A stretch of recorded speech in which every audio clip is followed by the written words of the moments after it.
This week on Adventist News Network, the gift of education for Brazilian girls, foot washing changes lives in Ethiopia, and an Adventist chaplain's airport ministry. These stories and more just ahead.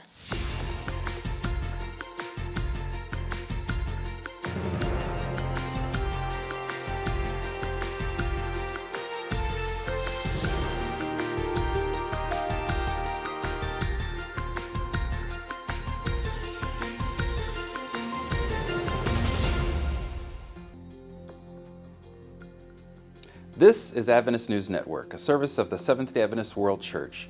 Thank you for joining us this week. First in the news, looking for a holiday gift that always fits and never goes out of style?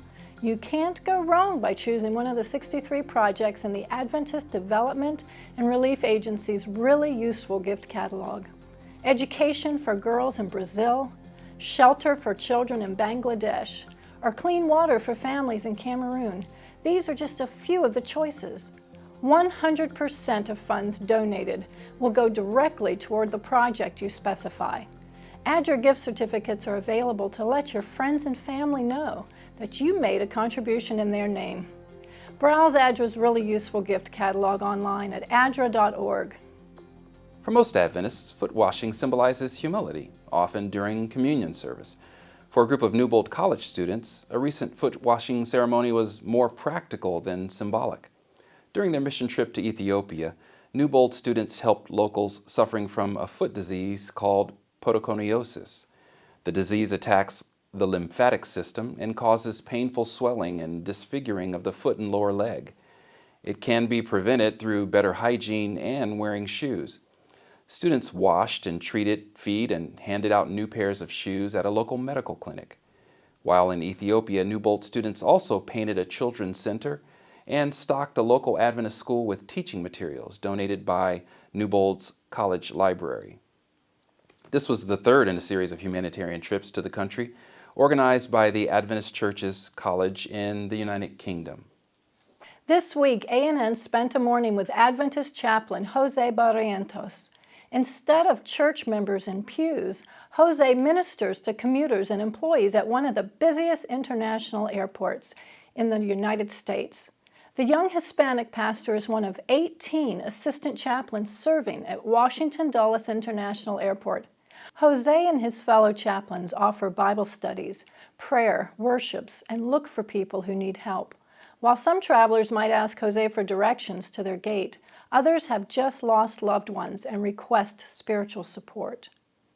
It's fun. It's exciting. I love it. It's something that you don't get paid for, but you have the opportunity to meet people, and at the same time, you have the opportunity to share how wonderful it is to love God, how wonderful it is to believe in Him, and how wonderful it is to be able to just bring happiness to the people when you talk about the love of God. Jose says most passengers are surprised that his job even exists.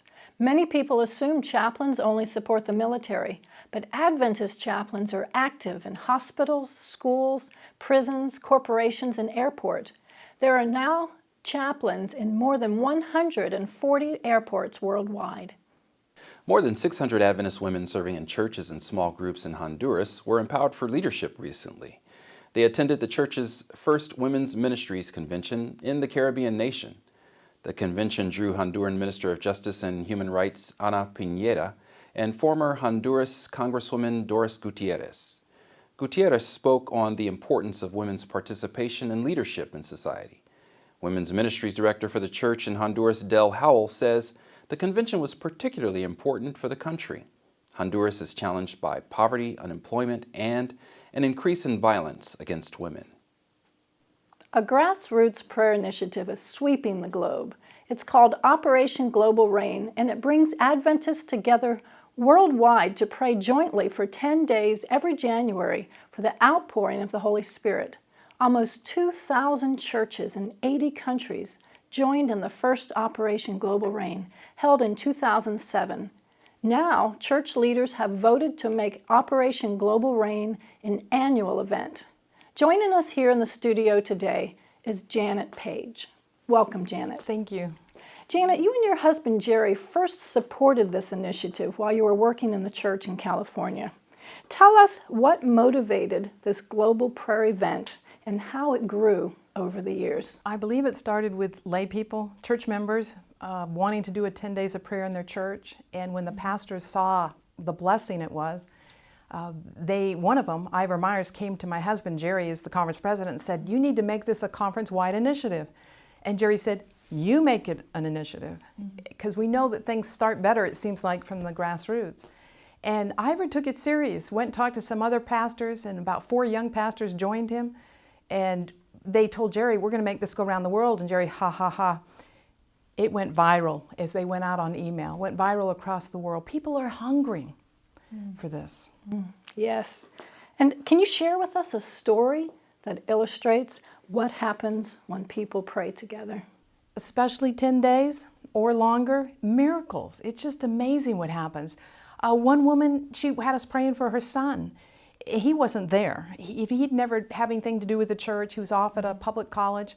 At the end of the 10 days, she came running in and said, my son, he's called me.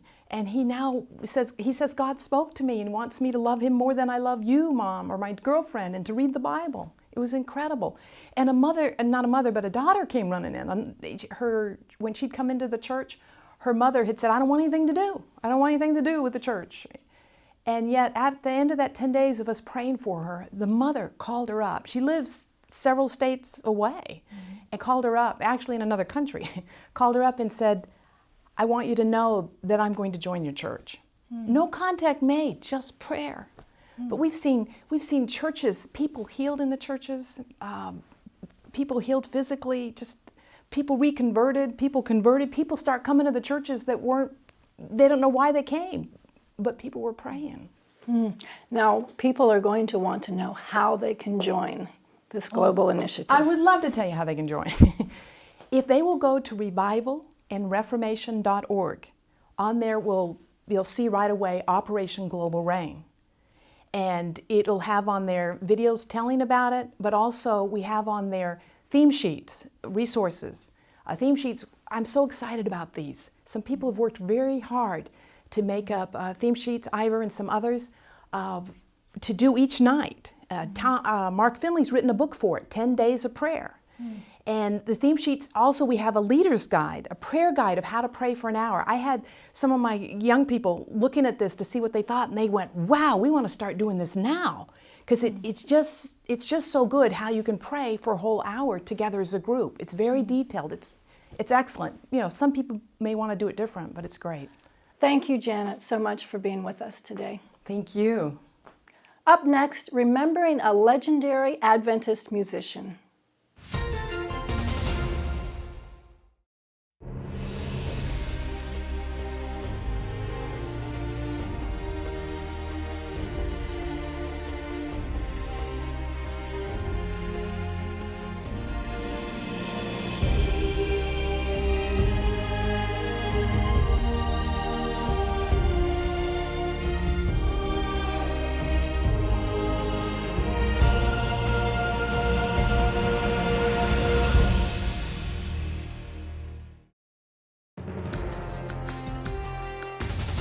Welcome back. This week's Adventist Review pays tribute to a musical visionary. Kimberly Moran previews the issue. I'm happy to talk to you today about the December 8 cover story on Virginia Jean Rittenhouse titled Her Music Continues. This article was written by Jennifer May Barizo, whose name some of you will recognize as a former columnist for the Adventist Review. Barizo is a young adult living in New York City, and she is an award-winning musician and writer. I was really excited to work with Barizo on this article. I love the lyrical quality of her writing as well as the personality that shines through her words. In this cover story, Barizo writes nostalgically of her experiences with Rittenhouse. The article is partly a tribute with interviews from former students and performers in the New England Youth Ensemble. It is also a winsome snapshot of Rittenhouse and her influence on Barizo. Listen to how Barizo draws the reader in. I was 15 years old, and a woman I did not know was beseeching me to move to another country without my family.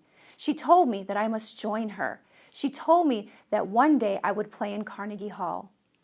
Check out the entire article and other related stories at www.adventistreview.org. It is a touching piece I'm sure you'll enjoy.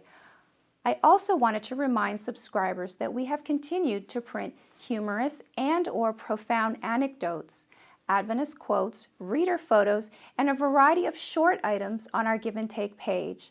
Check out page 13 of the Adventist Review if you want to chuckle or something to think about. Adventist Review magazine is printed in Hagerstown in the U.S. state of Maryland. The city is also home to a growing community church. Rick Kajara has this report.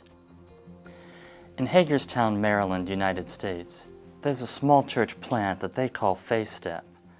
Several of us from Adventist Mission had an opportunity to go visit there.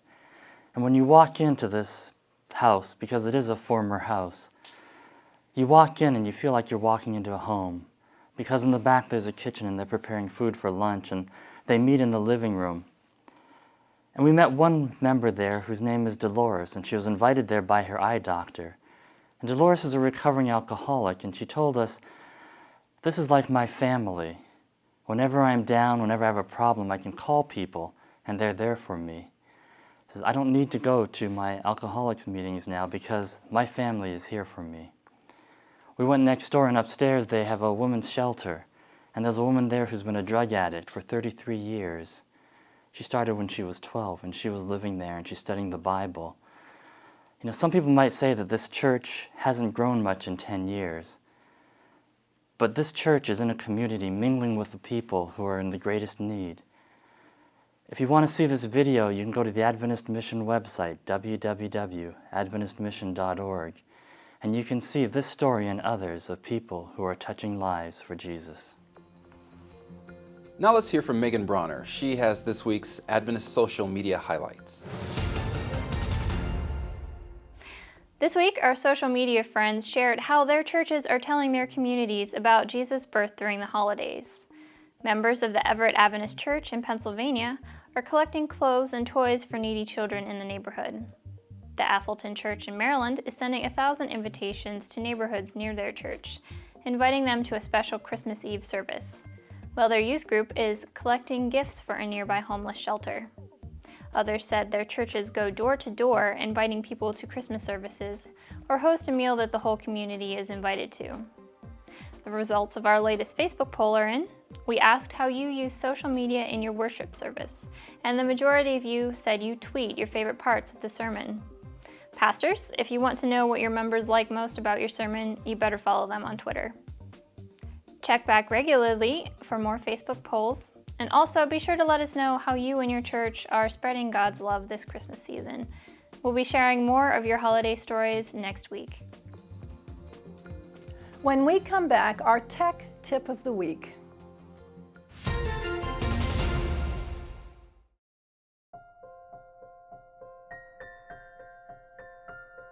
As I read through The Great Hope, there was a phrase that really caught my attention, and it was speaking about Martin Luther, where he relates his own painful experience in vainly seeking by humiliation and penance to secure salvation, and assured his hearers that it was by looking away from himself and believing in Christ that he found peace and joy. And I really believe that so many of us in our lives, we look for that peace and joy, and we think that it's by our own works, or that that we can work for salvation in our own merits. But it's really by looking at Christ's blood that we can then finally find that peace in our hearts. And I think Martin Luther's life is a good reflection of how we all need to come to really look at Jesus and the cross before we can actually have peace in our hearts.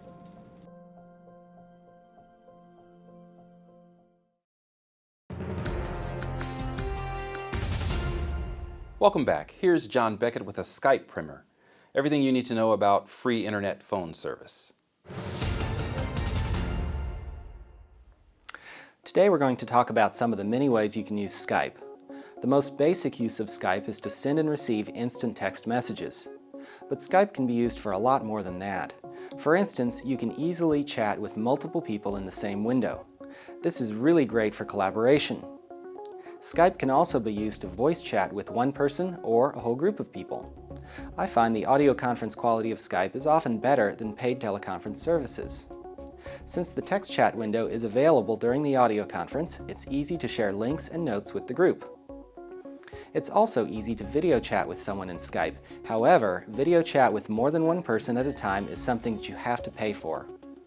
Skype can also share what's on your computer screen during the video chat. For those of us who travel, Skype offers paid plans that make it possible to dial phone numbers from Skype. This can save quite a bit on phone bills. I've made phone calls using Skype's iPhone application on bad quality hotel Wi-Fi. This brings up another reason I like Skype.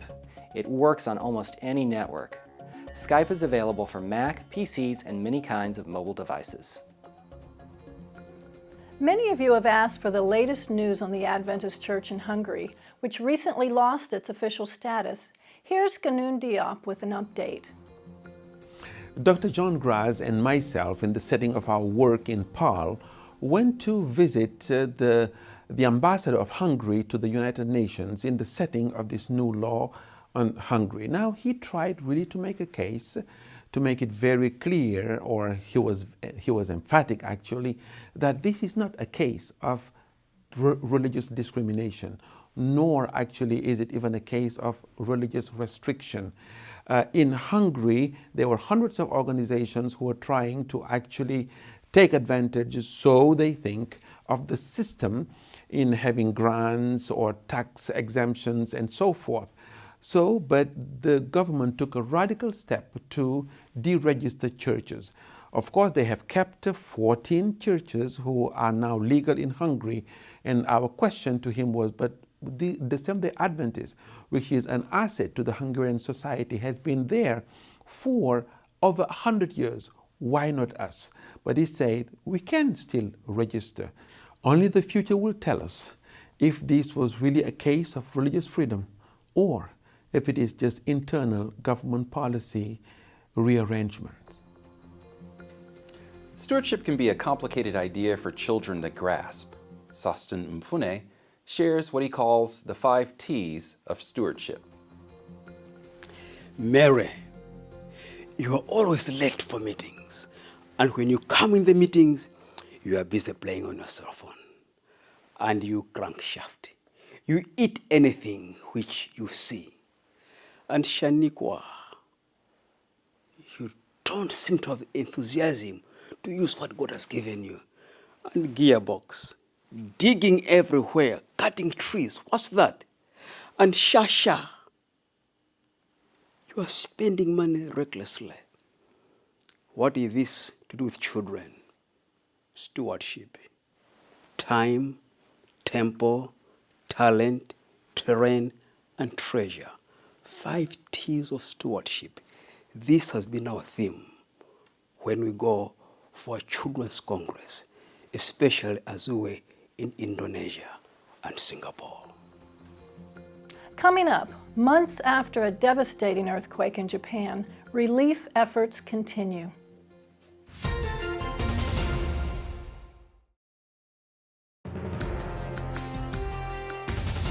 Welcome back. Sergio Gonzalez has your iShare report this week. Sergio?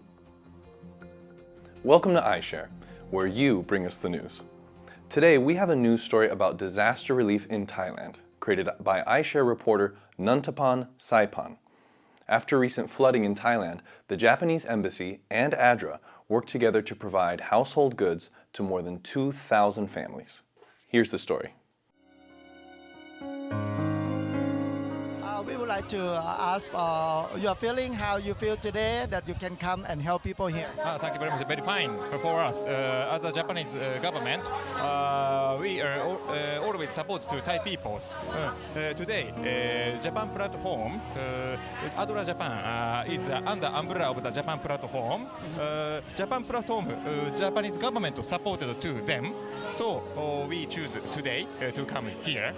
Okay. And when you look at the people around here and how they are coming to get the things, how do you feel? All of the residents looks very fine. Very glad for us. Thank you very much. Yeah. Thank you very much. We hope that by helping these people, we can be good friends for each other forever. Yeah, of course. Thai and Japan are very good friends forever, we think. Thank you very much. Thank you to Nuntapan for your iShare report. And remember, if you have a story you'd like to share, just visit news.adventist.org/iShare. As the holidays approach, many of us could use a reminder to eat in moderation. Alan Handysides and Peter Landless have some timely advice. Handysides, what are you doing? I'm helping the missus. This Come is on. fruit. This is the fruit for the fruitcake. Come on, knock it off. Wearing a tie and everything helping Now the listen, missus. fruitcake's a very English thing, and a tie is too. So just knock it off. And fruitcakes are about as nutty as English. Well, this stuff. I mean, look at it. It's fantastic. It is. There's raisins. There's beautiful. You know, we even put in some of those sultanas. You know what sultanas are, don't They are you? female sultans. Yeah, female sultans. And cherries, as you can see, and cranberries to make it a little bit North American. Man, this is fantastic. If you eat this stuff, you get so many good nutrients. So much goodness is in dried fruit. But the problem with it is, it's very, very rich. And you know, some of us English people, we look more like an apple than we do like a pear. And so we've put a little bit of weight on. So over the holidays, enjoy your fruitcake. If you're a traditionalist, enjoy it. But remember smaller portions, please. You know, you can guzzle so much of this that you will balloon. Please don't. Put the balloons up on the Christmas tree and you just enjoy the holidays. Finally this week, let's hear from Adventist historian David Trim. This week, William Miller gets a publicist and his message catches on. Welcome to This Week in Adventist History.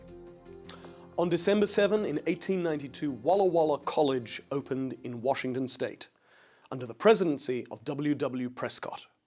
There were only 1,551 members in the North Pacific region at the time, but they had raised over $53,000, an astonishing sum by the standards of the day, to build the college which today is Walla Walla University. On December 8, in 1839, William Miller began a series of lectures in Chardon Street Chapel in Boston. For more than 8 years previously, he had spoken in small towns and villages in northern New England. Miller was a good preacher, but not a good publicist. In 1839, Joshua Himes invited Miller to speak at the chapel he pastored in Boston, and Himes turned out to be a brilliant publicist. He promoted Miller's lectures heavily, and the result was that thereafter Millerism began to spread in the cities as well as the country. That process began this week in 1839. But one more event from this week in our history. On December 9, 1945, officers of the Allegheny Conference bought the land on which, in September 1946, Pine Forge Institute was to open. Pine Forge was the first black Adventist boarding academy. Thanks to God's leading, the church was able to buy the historic Rutter Estate, which, appropriately, had once been an important stop on the Underground Railroad. Some of the Institute's buildings are listed on the U.S. National Register of Historic Places. And that was This Week in Adventist History. Thanks for watching Adventist News Network. Join us again next week for more news from the headquarters of the Seventh-day Adventist Church. And if you haven't already done so, check out our app. You can now watch ANN videos on your iPhone or Android device, as well as access all the latest news, commentaries, and photos. As always, you can visit news.adventist.org for daily news and videos. Until next week, God bless.